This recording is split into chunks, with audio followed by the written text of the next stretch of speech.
parle à présent de culture, de cinéma, avec l'avant-première d'un film qui s'intitule Earthquake, film en hébreu, qui sera sous-titré en français et qui sera diffusé en avant-première donc le dimanche 18 janvier à 19h30 à la Cinémathèque de Tel Aviv. Et j'ai le plaisir d'accueillir sur ce plateau Jessica, c'est bien ça? Oui. Jessica Vaturi-Dembo. Vous êtes l'auteur de ce film, et Déborah Pevzer, vous organisez cet événement autour de la projection de ce film avec une table ronde en français qui sera animée par Cathy Soukoun et Daniel Haïk, qu'on connaît assez bien ici. Alors, je m'adresse tout d'abord à vous. Vous êtes l'auteur de ce film, qui est un film qui a pour thème le 7 octobre. Pas exactement. Mais d'une manière particulière, et c'est ce que vous allez préciser.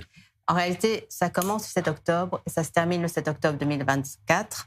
Donc, c'est une année, c'est un parcours émotionnel à travers la première année de guerre. Et l'idée, c'était de trouver comment aller au cœur d'Israël, au cœur des émotions d'Israël et au cœur sans utiliser d'images de violence ou des images d'archives, puisque je ne voulais pas contribuer à propager la terreur. Donc, il fallait trouver autrement un autre fonctionnement. Et donc, inspiré par Buster Keaton et le mime Marceau, j'ai créé un personnage joué par un merveilleux acteur qui s'appelle Cher Zelmati, et qui traverse le temps de cette année et traverse l'espace géographique de cette année et rencontre des vraies personnes. Mmh. Et lui, dans son silence et dans sa gestuelle, reçoit la parole des autres et les témoignages qui lui sont livrés sont absolument bouleversants. Oui, d'ailleurs, témoignages par la parole, mais aussi par l'image. On a vu, alors que vous nous parliez des images, des extraits de ce film, et d'ailleurs, il y a un noir et blanc qui est, j'imagine, un choix qui signifie beaucoup de choses pour vous. Oui, absolument. Je voulais créer la distance. Je voulais sur tous les plans, que ce soit sur le plan formel, sur le plan des acteurs, puisqu'on a un personnage de mime masqué. Pourquoi masqué? Parce que ça permet, comme la tradition grecque, une catharsis, c'est-à-dire que ce personnage, c'est personne, c'est tout le monde, c'est tous les spectateurs. Et les gens se projettent leurs propres émotions sur ce visage-là. Mmh. Et voilà, donc c'était ça contribuait. En plus, il y a vraiment l'écriture, les codes du film muet, c'est-à-dire qu'il y a des interstices.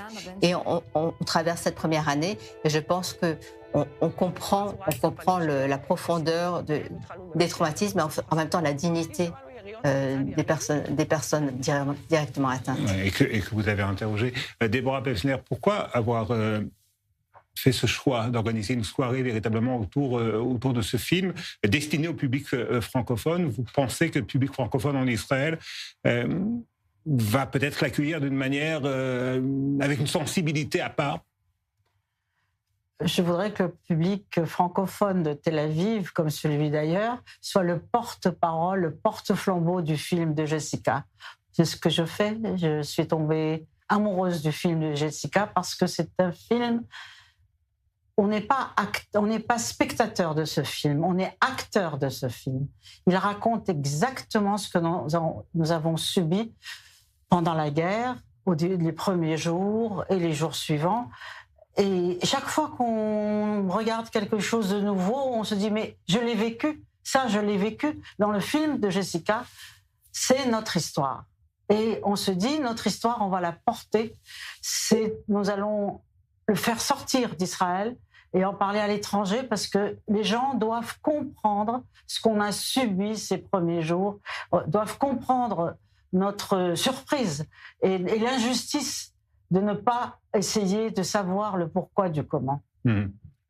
Jessica, un dernier mot peut-être, le temps passe très vite.